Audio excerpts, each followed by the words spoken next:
കൊല്ലത്തെ MP NK പ്രേമചന്ദ്രന്റെ കളികൾ ചില്ലറ കളികളൊന്നുമല്ല. അത് ബുദ്ധിയുള്ള ആർക്കും ആലോചിച്ചാൽ മനസ്സിലാവുന്നതാണ്. അദ്ദേഹം ഇപ്പോൾ ചെയ്യുന്ന എന്താണ്? അദ്ദേഹത്തിൻ്റെ ഓരോ പ്രസ്താവനകൾ, അവസാനത്തെ പ്രസ്താവനയും ചൂണ്ടിക്കാണിക്കുന്നത് അദ്ദേഹം ഒരു ഗെയിം കളിക്കുകയാണെന്നുള്ള വ്യക്തമായ സൂചനയാണ്. അദ്ദേഹം പറഞ്ഞ എന്താണ്? വളരെ ശ്രദ്ധിക്കണം. ഓൾറെഡി മീഡിയയിൽ പലരും കണ്ടതാണ്, എങ്കിലും അത് പറയുകയാണ് ഞങ്ങൾ. നായർ സമുദായത്തിൽപ്പെടുന്ന UDF MPമാരെ സംഘികളാക്കാൻ CPIM വൃഥാ ശ്രമിക്കുന്നു. ഞാൻ നാളെ സംഖ്യയായാൽ എന്നെ കുറ്റപ്പെടുത്തരുത്. കോഴിയെ കെട്ടതിന് തലയിൽ പപ്പുണ്ടെന്ന് എന്നോട് പറയരുത്. ഞാൻ കോഴിയെ കട്ടുകയാണ്, പക്ഷെ പപ്പ് നോക്കിയാൽ കാണത്തില്ല. മുൻകൂർ ജാമ്യമാണിത്. ഈ മുൻകൂർ ജാമ്യം എന്താണ്? ഒന്ന്, താൻ ഒരു നായരാണെന്ന് പ്രഖ്യാപിക്കുക. പക്ഷെ ഈ പ്രഖ്യാപിക്കുന്ന എന്തിനാണ്? അതിന് പിന്നിലൊരു പൊളിറ്റിക്സ് ഉണ്ട്. കേരളത്തിലെ ലോക്സഭാ മണ്ഡലങ്ങളിൽ നായർ മേധാവിത്വമുള്ള അല്ലെങ്കിൽ നായർ സമുദായത്തിന് NSSന് നിർണായക അംഗബലമുള്ള സ്വാധീനമെന്ന് ഞാൻ പറയുന്നില്ല. പെരുന്നയിലെ പോപ്പിന്റെ സ്വാധീനമൊക്കെ എന്തൊക്കെയാണെന്ന് നമുക്കറിയാം. എങ്കിലും ഞങ്ങൾ അതേപറ്റി പറയുന്നില്ല. അതിലൊരു ഉറപ്പും നമുക്ക് പറയാൻ പറ്റില്ല. പെരുന്നയിലെ പോപ്പ് പറഞ്ഞാൽ നായന്മാരെല്ലാം അവിടെ വോട്ട് ചെയ്യില്ല എന്നുള്ളത് വട്ടിയൂർക്കാവ് നമ്മൾ കണ്ടതാണ്. അവിടെ ഈഴവ സമുദായത്തിൽപ്പെട്ട CPMന്റെ സ്ഥാനാർത്ഥി VK പ്രശാന്ത് മുൻ മേയർ ബ്രോ ജയിച്ചു പോയത് നമ്മൾ കണ്ടതാണ്. അപ്പോൾ ഈ നായർ മെജോറിറ്റി അങ്ങനെ പെരുന്നയെന്ന് തിട്ടൂര ഇറക്കിയിട്ടൊന്നും നടക്കാൻ പോണില്ല. പക്ഷേ വേറെ ചില പൊളിറ്റിക്സ് ആയിട്ടുണ്ട്. കൊല്ലത്തിൻ്റെ പൊളിറ്റിക്കൽ ഹിസ്റ്ററി നമ്മൾ നോക്കുക. ഞങ്ങളിത് വെറുതെ ജാതി പറയുകയല്ല, ഇത് സ്റ്റാറ്റിസ് ആണ്, അതായത് ഡേറ്റയാണ്. അതായത് കൊല്ലം ലോക്സഭാ മണ്ഡലത്തിൽ നാളിതുവരെ ചരിത്രത്തിൽ നായർ സമുദായത്തിൽ നിന്നല്ലാതെ ഒരാളും ജയിച്ചു വന്നിട്ടില്ല. NK പ്രേമചന്ദ്രൻ എന്ന് പറയുന്ന കുബുദ്ധിശാലി, കുരുട്ടുബുദ്ധിയുള്ളയാള് മുഴം നീട്ടി എറിയുന്നതിൻ്റെ കാര്യങ്ങളാണ് ഞങ്ങൾ പറയുന്നത്. ഇത് അവലോകനമാണ്, ജാതി പറയലല്ല. ആദ്യം മുതൽ ഇങ്ങോട്ട് എടുക്കുക. ശ്രീകണ്ഠൻ നായർ RSPയുടെ തൊട്ടപ്പനായിരുന്ന ശ്രീകണ്ഠൻ നായർ മുതൽ, പിന്നെ BK നായർ മുതൽ, എസ് കൃഷ്ണകുമാർ മുതൽ, അങ്ങനെ വന്നവരെ ഓരോരുത്തരെ എടുക്കുക. കുറുപ്പുമാരും നായന്മാരുടെ ഒരു ചരിത്രം നോക്കുക. അപ്പൊ LDF ആയാലും UDF ആയാലും നായർ സമുദായത്തിൽപ്പെട്ടയാളെ കൊല്ലത്തെ ലോക്സഭാ മണ്ഡലത്തിൽ ജയിക്കുകയുള്ളൂ. ഇതാണ് കൊല്ലത്തിന്റെ പൊളിറ്റിക്കൽ ഹിസ്റ്ററി എന്ന് പറയുന്നത്. അതിനെ അതിലംഘിക്കുക അത്ര എളുപ്പമല്ല. ഇപ്പൊ MA ബേബി മത്സരിച്ചു, CPMന്റെ വളരെ മുതിർന്ന നേതാവ്. പക്ഷേ NK പ്രേമചന്ദ്രനോട് പരാജയപ്പെട്ടു. നമ്മൾ ഓരോന്നും നോക്കുക. മുൻ മത്സരങ്ങൾ LDFന്റെ സ്ഥാനാർത്ഥികൾ ജയിച്ച ഘട്ടമായാലും UDFന്റെ സ്ഥാനാർത്ഥികൾ ജയിച്ച ഘട്ടമായാലും ഇത് നോക്കിയാണ് ഒരു മുഴം നീട്ടി NK പ്രേമചന്ദ്രൻ പ്രേമേട്ടൻ ഇപ്പോൾ എറിഞ്ഞിരിക്കുന്നത്. അതായത് സംഭവിക്കാൻ പോകുന്നത് അദ്ദേഹം വീണ്ടും UDFന്റെ സ്ഥാനാർത്ഥിയാകാനുള്ള എല്ലാ സാധ്യതയും കൊല്ലത്തുണ്ട്. എങ്ങനെയെങ്കിലും ജയിച്ചു വരാൻ നോക്കും. അപ്പം നായർ കമ്മ്യൂണിറ്റിയുടെ വോട്ട് നിർണായകമാണ്. അങ്ങനെ ജയിച്ചു വന്നു കഴിഞ്ഞാൽ കേന്ദ്രത്തിൽ മോദി വീണ്ടും അധികാരത്തിൽ 3ാം തവണയും പ്രധാനമന്ത്രി ആകുകയാണെങ്കിൽ ഞാൻ ചില കളികൾ കളിക്കും, കണ്ടോളൂ. ഇതാണ് പ്രേമേട്ടന്റെ മോഹങ്ങൾ. ചെറുമോഹങ്ങളല്ല, മോഹങ്ങൾ വലുതാണ്. ഒരു പാർട്ടിയെ ഇല്ലാണ്ടാക്കിയിട്ട് ഒരാള് വളരുന്നതിന്റെ അതിമോഹങ്ങളാണ് ഈ പറയുന്നത്. RSP ഇല്ലാണ്ടായി ഓൾമോസ്റ്റ്. എങ്ങനെ RSPയെ വിഴുങ്ങിയിട്ട് പ്രേമേട്ടൻ എങ്ങനെ വളരുന്നു എന്നതിൻ്റെ മുൻകൂർ ജാമ്യം കൂടിയാണ് ഈ പ്രസ്താവന. എന്നിട്ട് പിന്നെ എളമരം കരീമിന് BMSന്റെ യോഗത്തിൽ പങ്കെടുക്കാം. ഞാന് നരേന്ദ്രമോദി പ്രധാനമന്ത്രി വിളിച്ച ചായ സൽക്കാരത്തിന് പങ്കെടുക്കുന്നത് തെറ്റാണ്. ഞങ്ങൾ കഴിഞ്ഞ ദിവസം പറഞ്ഞ പോലെ ആടിനെ പട്ടിയാക്കുക എന്ന് പറയില്ലേ എന്ന് പറഞ്ഞ പോലെയാണ്.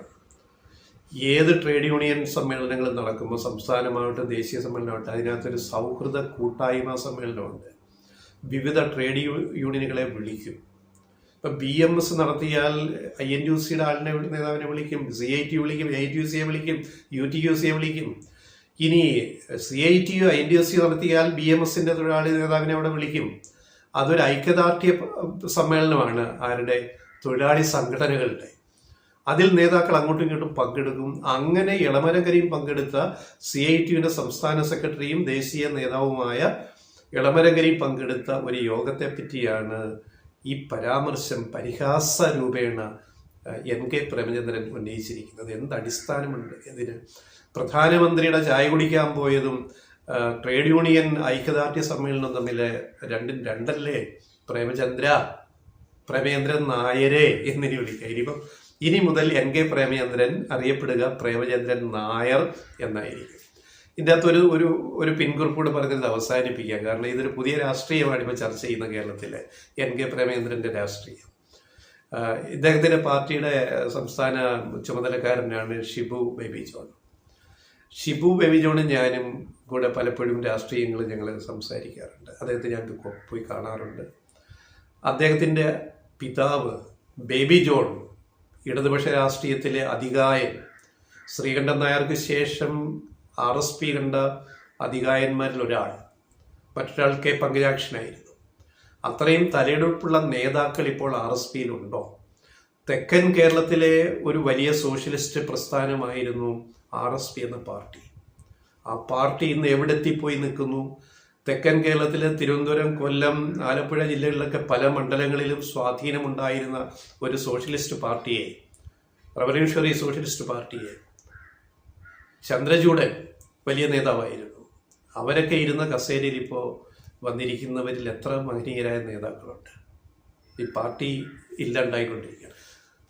അപ്പോൾ ഷിബു ബേബി ജോൺ ചില സ്വകാര്യ സംഭാഷണങ്ങളിൽ പറയുന്നത്, അല്ലെ ഇൻ്റർവ്യൂവിൽ പറഞ്ഞ ഒരു കാര്യം, അപ്പം ഞാനൊരിക്കൽ ചോദിച്ചു ഷിബു ബേബി ജോണിനോട്, താങ്കളുടെ പിതാവ് ഇടതുപക്ഷ മുന്നണിയിലെ വളരെ അതികായനായ, ഇപ്പം നായനാരൊക്കെ മുഖ്യമന്ത്രിയായിട്ടിരിക്കുമ്പോൾ, ഇ കെ നായനാർ മുഖ്യമന്ത്രിയായിട്ടിരിക്കുമ്പം നമ്പർ 2 ഇൻ ദ ക്യാബിനറ്റ് ആയിരുന്നു ബേബി ജോൺ, RSPയുടെ നേതാവ്. നായനാർ ക്യാബിനറ്റ് ബ്രീഫിംഗ് നടത്തുമ്പോൾ തൊട്ടടുത്ത് ബേബി ജോൺ ഉണ്ടാവും. ആ ഒരു അന്നത്തെ ദൃശ്യങ്ങളൊന്നും നമ്മുടെ മനസ്സിൽ നിന്ന് പോയില്ല. അത്രമാത്രം കേരള രാഷ്ട്രീയത്തിൽ സ്വാധീനമുണ്ടായിരുന്ന ബേബി ജോണിൻ്റെ മകനോട് ഞാൻ ചോദിച്ചു, താങ്കളുടെ പിതാവ് തുടർച്ചയായി ഇത്രയോ തെരഞ്ഞെടുപ്പുകളിൽ ചവറയിൽ നിന്ന് ജയിച്ചു, പക്ഷേ താങ്കൾക്ക് ഒരു തവണ ജയിച്ചിട്ട് രണ്ടാം തവണ താങ്കൾ പ്രേമചന്ദ്രനോട് തോറ്റുപോയില്ലേ? താങ്കൾക്ക് എവിടെയാണ് വീഴ്ച പറ്റിയത് എന്ന് ഇതേ വാക്കാണ് ഞാൻ ഷിബു ബേബി ജോണിനോട് ഞാൻ ചോദിച്ചത്. എന്നിട്ട് ഞാൻ പറഞ്ഞു, താങ്കൾക്കറിയാമോ ചവറ മണ്ഡലത്തിൻ്റെ പോപ്പുലേഷൻ വൈസ് ഉള്ള സ്റ്റഡി എന്താണെന്ന് താങ്കൾക്കറിയാമോ? അതിൻ്റെ ഡെമോഗ്രഫി എന്താണെന്നറിയാമോ? നമ്മൾ വിചാരിക്കും ചവറ മണ്ഡലം എന്ന് പറഞ്ഞു കഴിഞ്ഞാൽ ഈ ഫിഷർമെൻ കമ്മ്യൂണിറ്റി, കാരണം ഫിഷർമെൻ കമ്മ്യൂണിറ്റി എന്നാണല്ലോ ബേബി ജോണിൻ്റെ വരവെന്ന് പറയുന്നത്. ഏറ്റവും കൂടുതൽ ഷിപ്പിംഗ് ബോട്ടുകളൊക്കെ ഉള്ള വലിയൊരു ബിസിനസ് സാമ്രാജ്യം കൂടി ബേബി ജോണും മക്കളും ഷിബു ഉൾപ്പെടെ പടുത്തുയർത്തിയ ഒരു വലിയ കാലമുണ്ടായിരുന്നു. ഇപ്പോഴും അതൊക്കെ നിലനിർത്തുന്നുണ്ട് ഒരു പരിധി വരെ. അപ്പം അങ്ങനെ വന്ന ഒരു ക്രിസ്ത്യൻ ഫിഷർമെൻ കമ്മ്യൂണിറ്റിയിൽ നിന്ന് വന്ന ബേബി ജോൺ എന്ന് പറയുന്ന താങ്കളുടെ പിതാവ് തുടർച്ചയായിട്ട് എത്രയും തവണ ചവറന് ജയിച്ചത് എന്തുകൊണ്ടാണ്? നായർ വോട്ടുകൾ കിട്ടിയിട്ടല്ലേ? അതെങ്ങനെ സാധിച്ചു എന്ന് നിങ്ങൾ ചിന്തിച്ചിട്ടുണ്ടോ എന്ന് ഞാൻ ചോദിച്ചു. അപ്പം ഷിബു എന്നോട് പറഞ്ഞത്, ഋഷിയുടെ വിലയിരുത്തൽ വളരെ ശരിയാണ്, 101% യു ആർ റൈറ്റ്. എനിക്കൊരു തെറ്റ് പറ്റി, ഇതാ പറഞ്ഞത്, എനിക്കൊരു തെറ്റ് പറ്റി. എൻ്റെ കാൽക്കുലേഷനിൽ എൻ്റെ പിതാവിനെ പോലെ കണക്കൂട്ടാൻ എനിക്ക് കഴിയാതെ പോയപ്പോഴാണ് പ്രേമചന്ദ്രനോട് ഞാൻ പരാജയപ്പെട്ടതെന്ന് പറഞ്ഞു. അദ്ദേഹം ജയിച്ച് തൊഴിൽ മന്ത്രിയൊക്കെ ആയതറിയാമല്ലോ UDF ഗവൺമെൻറ്റിൽ. പക്ഷെ പിന്നെ പ്രേമചന്ദ്രനോട് പരാജയപ്പെട്ടു. അതെനിക്കൊരു പൊളിറ്റിക്കൽ ലെസൺ ആയിരുന്നു, ഒരു പാഠമായിരുന്നു എന്ന് ഷിബു ബേബി ജോൺ ഞങ്ങളുടെ സംഭാഷണത്തിൽ സമ്മതിച്ചിട്ടുണ്ട്. അപ്പോൾ ഒരു മണ്ഡലത്തെ എങ്ങനെ നേഴ്സ് ചെയ്തു, ജാതി മത പരിഗണന ഇല്ലാതെ നേഴ്സ് ചെയ്തു ബേബി ജോൺ എന്നതിൻ്റെ ഉദാഹരണമാണ് ചവറ. അത് ചവറയുടെ ഒരു പൊളിറ്റിക്കൽ ഹിസ്റ്ററിയാണ്. അതേസമയം അതേപോലെ ഒരു പെർഫോമൻസ് ലെവലിൽ ലോക്സഭാ മണ്ഡലത്തിൽ കൊല്ലത്ത് നടത്താൻ ആർക്കും സാധിക്കുന്നില്ല. എന്ന് പറഞ്ഞാൽ നായർ സമുദായത്തിൽ നിന്നൊരു കാൻഡിഡേറ്റ് ജയിച്ച ചരിത്രമുള്ളൂ ഇന്ന് വരെ. ഇനി അത് പ്രേമചന്ദ്രൻ നായരാണോ വീണ്ടും ജയിക്കാൻ പോകുന്നത്, അതോ ഇനി മറ്റൊരു നായർ ഇടതുപക്ഷത്തിന് വരുമോ എന്നൊരു സംശയം മാത്രമേ ലെഫ്റ്റ് റൈറ്റ് വോയിസിനുള്ളൂ. വേറെ സംശയമൊന്നും ഞങ്ങൾക്കില്ല. ഇപ്പം ഉടനെ സ്ഥാനാർത്ഥിയെ പ്രഖ്യാപിക്കുമല്ലോ, കാത്തിരുന്ന് കാണാം എന്താണ് സംഭവിക്കുക എന്ന്.